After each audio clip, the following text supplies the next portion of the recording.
欢迎收看10月27日的中嘉台南电新闻。为了解决安平假日严重塞车的困境，市府向营建署争取安平跨港大桥建设，不过预算增加到18亿3000多万，所以嘛，让国民党市长候选人谢龙介要求重新检讨。不过，该言论却被外界放毒，讲伊是主动建设，让伊相当愤慨，紧急出面来澄清。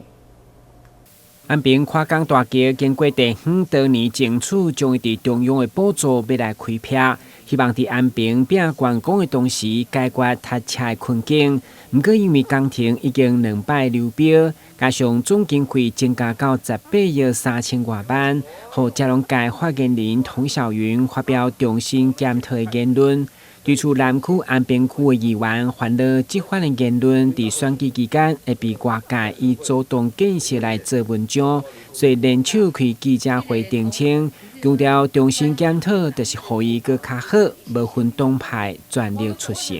重新检讨是想要这条跨港大桥更好，大家各位咱这好朋友尤其地方想要选议员的这好朋友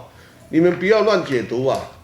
要重新检讨，是要把它检讨更好。重新检讨并不是不做，我想我们3位国民党籍在地的议员，我们一定全力监督下一任的市长，一定要尽速的开工，因为这关系到我们安平区的经济命脉，甚至关系到我们安平在假日的时阵交通拥塞的一个问题。所以这条跨港大桥是势在必行。这个重新检讨是希望让我们的整个工程能够更加的务实，而且更加的完美。因为我们已经流标2次了，我们为什么流标2次呢？师傅，你这边是不是要检讨？我们在因为在讲的流标2次，你是不是要检讨一再的去检讨？让卡开跟这个工程能够落实，赶去执行。对此，市长候选人谢龙介嘛不满外界放毒，强调国民党绝对袂主动建设，不过预算无合理增加建设案，一定会严格审议，无用温官商勾结。建设不是不能做，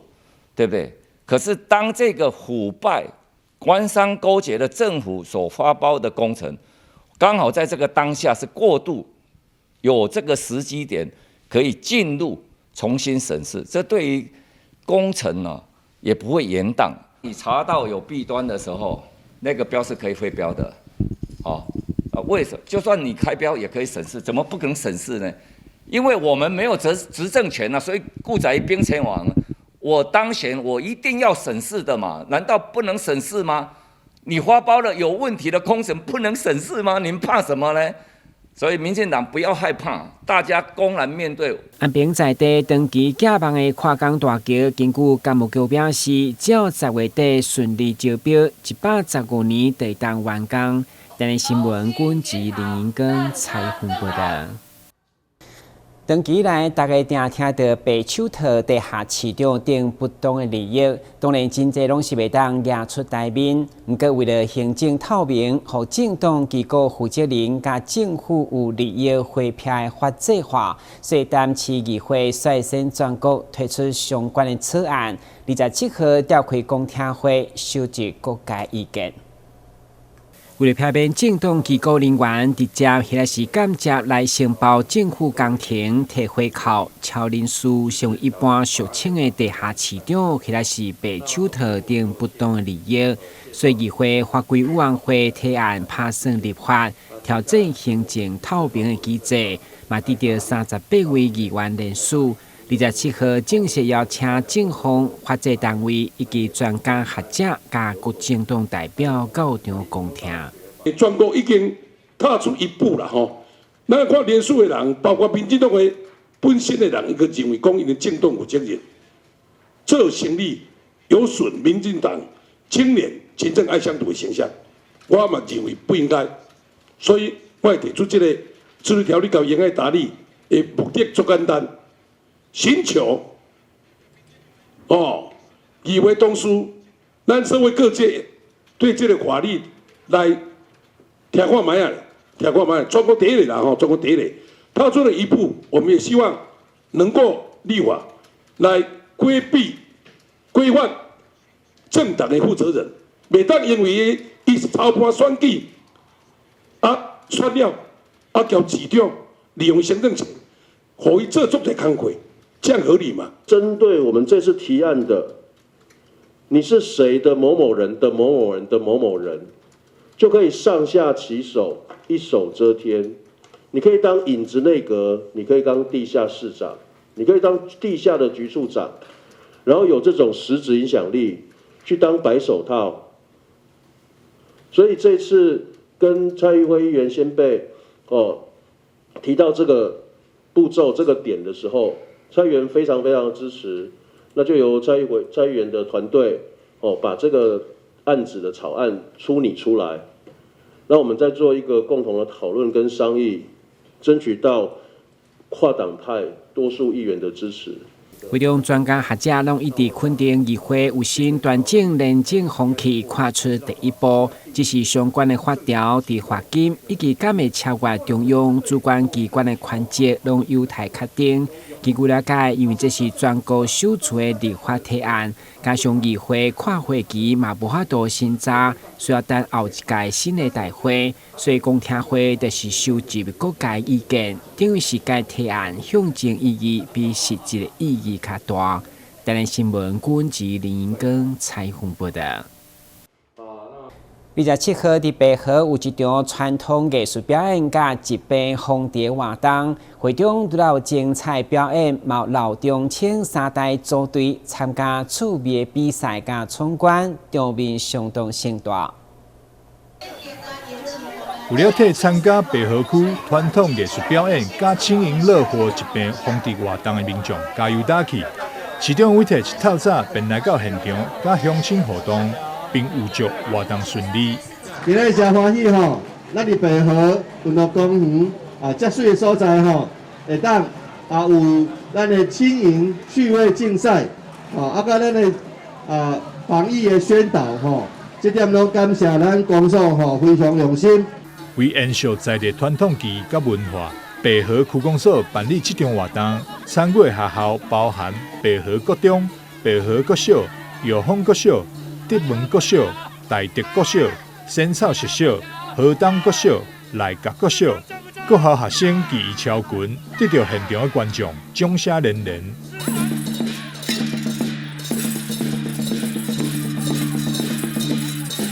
市长委特表示，白河区老人年口比例大约是27%，属于超高龄社会，需要年轻世代注意活力，关心在地长辈身心健康、社会参与等问题。白河区公所办理的轻盈运动会已经迈入第4档，每一次拢得到大家热情的响应，才会当让这场盛事延续落去。这当年虽然当年拢有活动，但是办了好，办了普通，办了无好，迄嘛是有差别的。我看非常看到足侪好朋友今日天气真好吼，我想大家确定一定足期待讲会当有一个足好的足趣味的竞赛。而且要祝福咱今仔日的大会当圆满吼！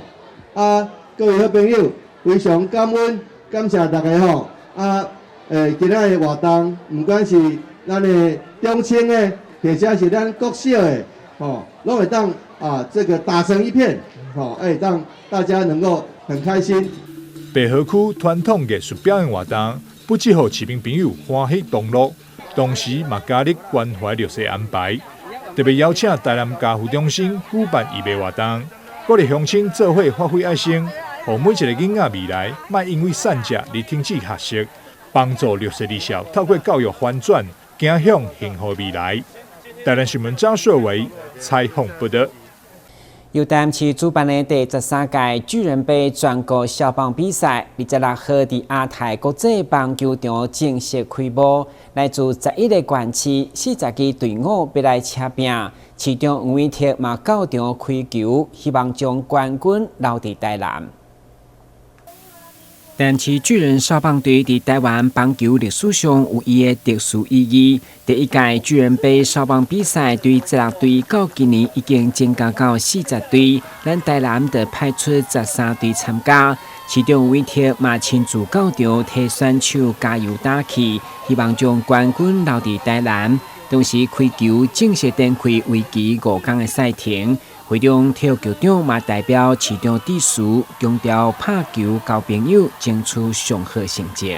我谨代表台南市的市长黄伟哲先生，还有台南市的市民，欢迎来自我们全国11个县市40支球队的小朋友们到我们台南来做客。我希望我们同学在台南比赛的这段期间，以球会友，交很多的好朋友，也到我们台南市的各景点、美食区去吃很多好吃的东西。那在比赛期间，希望我们小朋友们都能注意安全，好好的比赛，争取最佳的成绩。伫市场正式开球授旗以后，比赛将分别伫亚太国际棒球场、安庆棒球场以及小巴棒球场展开。最后冠军将伫29号诞生。欢迎市民朋友到场替台南队加油。台南新闻军籍林根采访报道。先歇稳一下，马上回来新闻现场。疫情期间，为了消毒，许多人洗手洗到脱皮发痒。静心生技因此投入进口精油皂的贩售，希望透过进口精油皂机，让民众洗手抗菌，同时还能滋润保湿。而与中油多角化商品在来速咖啡贩售精油手工皂也有半年多，受到社区民众喜爱。但面对突如其来的疫情高峰，原本买咖啡送的是脸部美容保养，顾虑有人对在公共场合脱口罩进行脸部保养可能会有确诊风险。在疫情稍缓的暑假期间，改推买咖啡送亲子手工皂课程，一方面提升加油站的咖啡业绩，一方面也让静心生技的后疫情时代，透过多元创新的精油手工皂课程，结合社区客群做推广。其实，在疫情之后，其实我们这个美容的行业已经就是因为戴了口罩就没有办法做脸。那其实我们在这段时间的经营的时候呢，也非常的辛苦。那几乎想说啊，不然就找一个方法，怎么来接我们这段时间没有办法，就是说脱口罩的一些行动的美容哦，还是做一些美容护肤的部分哈。那我们为什么要来转介在这个精油皂里面？因为精油皂本身就是在做清洁，我们想它变成说让推广这个，让学员他们除了说精油皂学完之后怎么使用，然后教他们做一些手作，除了这一份的这个一些手作的收入以外，然后我们也让学员就是延续让他们经营一些这样精油皂，怎么在家里自己创业做小型的一个创业，或者说他们怎么在那个团购里面去做，跟很多团的团主呢一起来合作卖这些精油皂。国师的精油皂是很天然的，洗后很滋润保湿，是值得推荐的伴手礼盒。那疫情期间呢，我就跟公司批来卖给朋友，增加一点收入。为了让公司的收入不因疫情中断，原本主攻行动美容师培训的静心生技，不得不停下许多美容师的培训业务，转从零售精油皂，再到手工皂教学。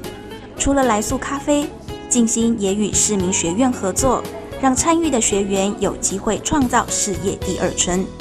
有一天我开电视起来，我看到阮隔壁里活动中心伊咧推广2度就业，2度就业伊内底都有咧讲到行动美容，有咧学精油皂，这是我真兴趣的，所以我就想尽办法去报名。我起头我是送互朋友，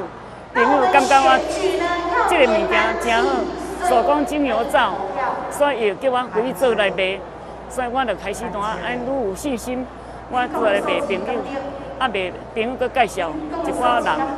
那最近我们课程都是把这些传统的精油皂，把它演成在生活里面。那像有人的蔬菜水果类，然后水果的精油皂，这个都一般我们在传统里面的精油皂是没有人这样子做过。但是如果说做成四方形的精油皂，又没有什么特色。那我们为了让精油皂更活化、更创意，所以我们把精油皂也用在生活上，像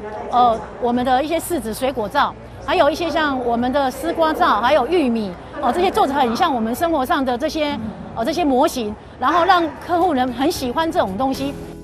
一场疫情让各行各业都受到不同程度的影响，静心生技以正向的态度迎战疫情，努力发展不同的经营策略，既不影响原有客群消费市场，也能因应疫情创新多元商品。这场疫情目前逐步趋缓，我们的生活也慢慢恢复过往。想多份收入的你，或许能从手工皂开创出另一个圆梦的好契机。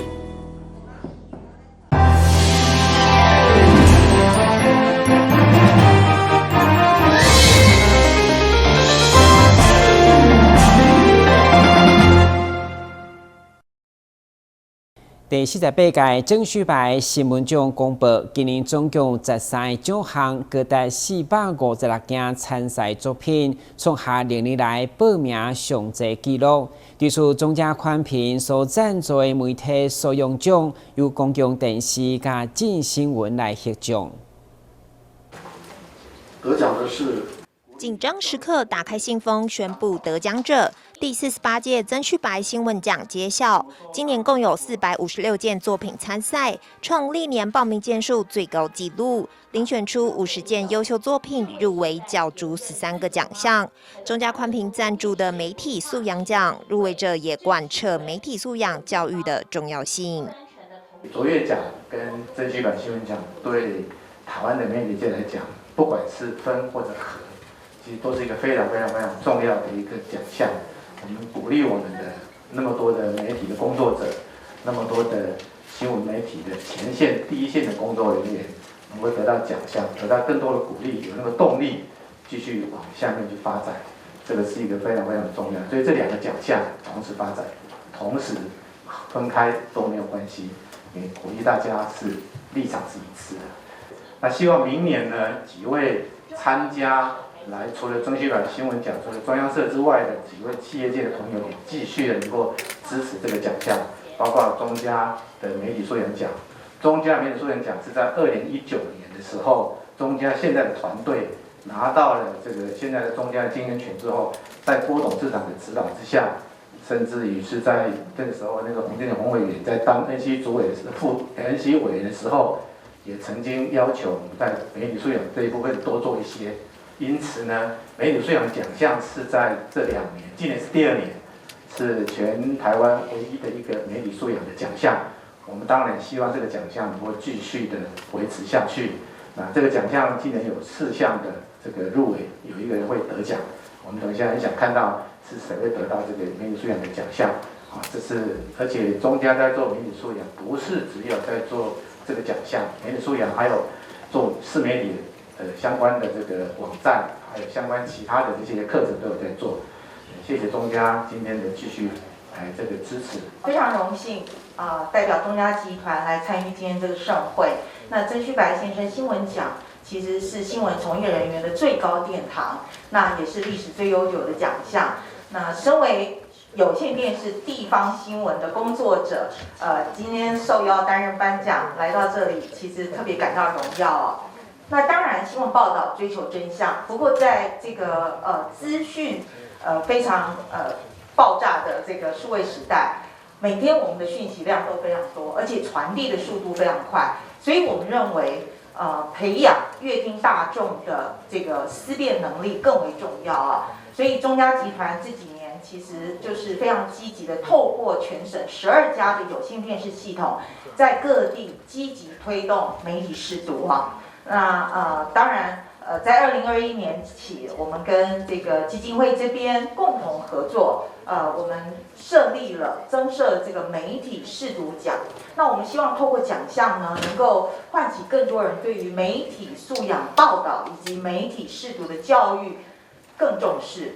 媒体素养奖共有2名得主，分别是公视采访团队的数位时代言论自由吗，以及镜新闻团队的不单纯的童年娱乐网络危机无国界，作品皆为非常优秀的媒体素养教材。我想说这个题目其实真的蛮少见的，然后这个线索呢，我大概养了3年，然后这3年的时间，我就觉得那个心情很忐忑。不知道随时会不会有人来报道，但是又很希望早一点有人可以揭发这些东西。那我印象比较深刻的时候是我在报题的时候，因为我2个长官，一个有2个小朋友，一个没有小朋友，所以大家可以预期他们的反应是什么。不过我就很感谢镜新闻的主管，从大长官到小长官到顾问，都给我非常多的指点还有指教。那我想要呼应前辈刚刚讲的，就是可以多关注一下记者的身心健康的问题，因为我本来以为我跑线10年并没有什么，就是新闻跑完就消化了，但是我后来在怀孕生产的时候才发现，我所有的 PTSD 都在产后忧郁的时候爆发，所以我很希望大家可以多多关注记者，虽然在采访现场可能好像事情过完就算了，但其实都会在心里留下一些烙印。在这个资讯碎片化的时代，任何人想要得到一个问题的答案都非常的容易，但也容易偏颇。一个深度报道的价值在哪里呢？在我们挑定一则题目，开始邀约受访者进行企划，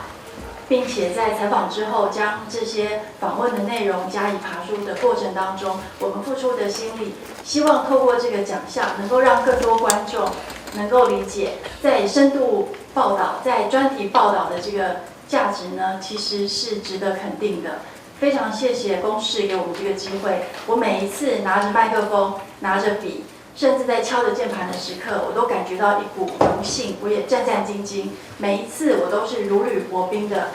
面对每一位受访者，在写每一次的稿子的时候呢，我们都是倾注全力。中嘉宽屏2021年和曾旭白先生新闻奖基金会合作，增设媒体素养奖项以来，征件作品逐年增加。今年度共有41件作品参赛角逐，期待有更多媒体同业参与，一起为提高台湾媒体素养共同努力。记者翁允君台北报道。由担市政府主办、中嘉宽屏三冠王相助车所承办的公用宾的嘉年华，将在10月29號下晡點半，在台南市立文化中心登場。到時除了有精彩表演、有闯關遊戲提獎品，也有4K 電視等大獎通摸彩，邀請市民做回來參加。